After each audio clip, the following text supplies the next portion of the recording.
किसी ने बहुत गहराई से कहा है, वक्त की कीमत तब तक समझ में नहीं आती जब तक वही वक्त तुम्हें तुम्हारी औकात से रूबरू न करा दे। इंसान जब तक आराम में रहता है तब तक उसे लगता है कि वो सब कुछ कर सकता है, सब कुछ पा सकता है। लेकिन जब जिंदगी पहली बार जोर से थप्पड़ मारती है तब समझ आता है कि असली ताकत क्या होती है। टूटना ही इंसान को ये सिखाता है कि वो बनने के कितना करीब है। नमस्कार दोस्तों, कहानी जंक्शन में आपका स्वागत है। आज मैं आपको एक ऐसी कहानी सुनाने जा रहा हूं जो सिर्फ सुनने के लिए नहीं है बल्कि महसूस करने के लिए है। ये कहानी उन सभी लोगों के लिए है जो आज जिंदगी के किसी न किसी मोड़ पर थके हुए हैं, हताश हैं या ये सोच रहे हैं कि आखिर उनके साथ ही ऐसा क्यों हो रहा है।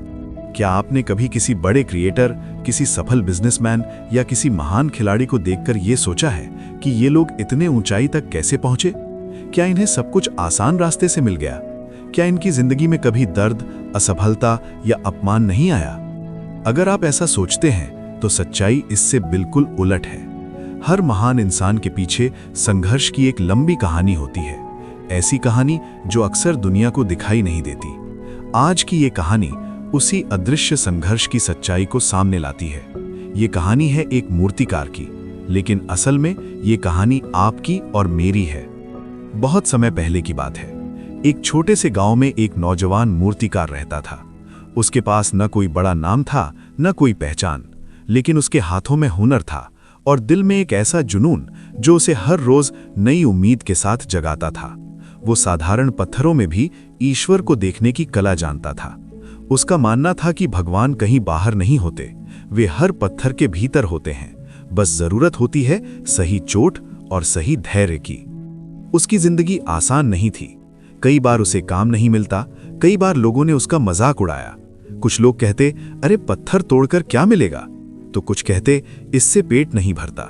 लेकिन वो मुस्कुराकर चुप हो जाता, क्योंकि उसे पता था कि हर चोट जो वो पत्थर पर करता है असल में उसकी अपनी तकदीर को तराश रही होती है। एक दिन वो अपने औजार, छैनी और हथौड़ी लेकर जंगल की ओर निकल पड़ा। जंगल घना था, शांत था और रहस्यों से भरा हुआ। चारों तरफ ऊंचे ऊंचे पेड़ थे जिनकी पत्तियां हवा के साथ सरसराती थीं। जमीन पर सूखे पत्तों की मोटी परत बिछी हुई थी और उस सन्नाटे में अगर कोई आवाज साफ सुनाई देती थी तो वो थी उसके कदमों की।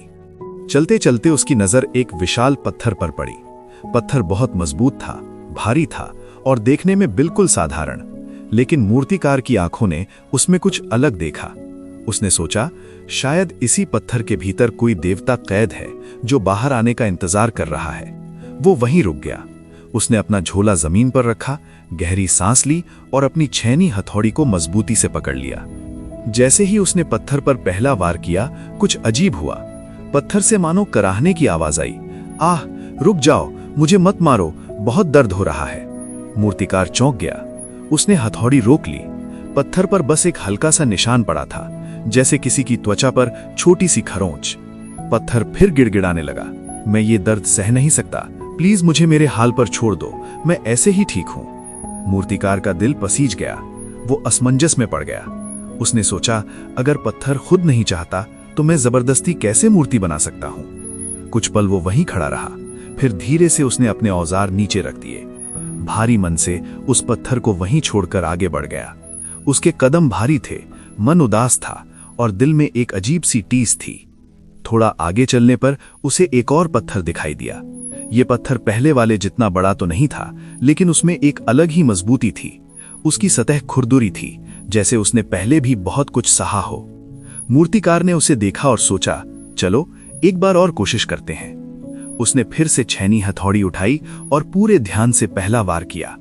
चोट लगते ही पत्थर के भीतर दर्द की लहर दौड़ गई, लेकिन इस बार कोई आवाज नहीं आई। पत्थर खामोश रहा। मूर्तिकार ने दूसरा वार किया, फिर तीसरा। हर वार के साथ पत्थर टूटता, बिखरता, आकार बदलता गया। दिन ढलने लगा। सूरज की रोशनी सुनहरी से लाल होने लगी। जंगल में ठंडक बढ़ने लगी, लेकिन मूर्तिकार रुका नहीं। उसके हाथों में छाले पड़ गए, पसीना बहता रहा, लेकिन वो लगातार काम करता रहा। और वो पत्थर, वो सब कुछ चुपचाप सहता रहा। उस पत्थर को दर्द हो रहा था, बहुत दर्द। हर चोट उसके वजूद को बदल रही थी, लेकिन वो जानता था कि ये दर्द बेकार नहीं है। उसे एहसास था कि ये कुछ पल का कष्ट है, लेकिन इसके बाद जो मिलेगा वो सदियों तक रहेगा। रात हो गई, जंगल में चांदनी फैल गई। आखिरकार मूर्तिकार ने अंतिम चोट लगाई और पीछे हटकर अपनी कृति को देखा। उसके सामने अब एक साधारण पत्थर नहीं था, उसके सामने एक अलौकिक मूर्ति खड़ी थी। ऐसी मूर्ति जिसे देखकर लगता था कि उसमें साक्षात ईश्वर बस गए हों। मूर्तिकार की आंखों में आंसू आ गए। वो जानता था कि उसने कुछ असाधारण बनाया है। उसने उस मूर्ति को वहीं छोड़ दिया और अपने गांव की ओर लौट गया। गांव पहुंचकर उसे पता चला कि वहां एक भव्य मंदिर बनकर तैयार है, बस मूर्ति की कमी है। मूर्तिकार ने मुस्कुराकर कहा, चिंता मत कीजिए, जंगल में एक दिव्य मूर्ति है। गांव वाले ढोल नगाड़ों के साथ जंगल गए। श्रद्धा और सम्मान के साथ उस मूर्ति को मंदिर लाया गया और गर्भगृह में स्थापित किया गया। पूरा गांव खुशी से झूम उठा। तभी किसी ने कहा, मूर्ति तो आ गई, लेकिन नारियल फोड़ने के लिए पत्थर चाहिए। मूर्तिकार को पहला पत्थर याद आ गया। उसे भी लाया गया और मंदिर के बाहर रख दिया गया। अब दृश्य देखिए, अंदर मूर्ति की पूजा हो रही थी, बाहर पत्थर पर नारियल फोड़े जा रहे थे।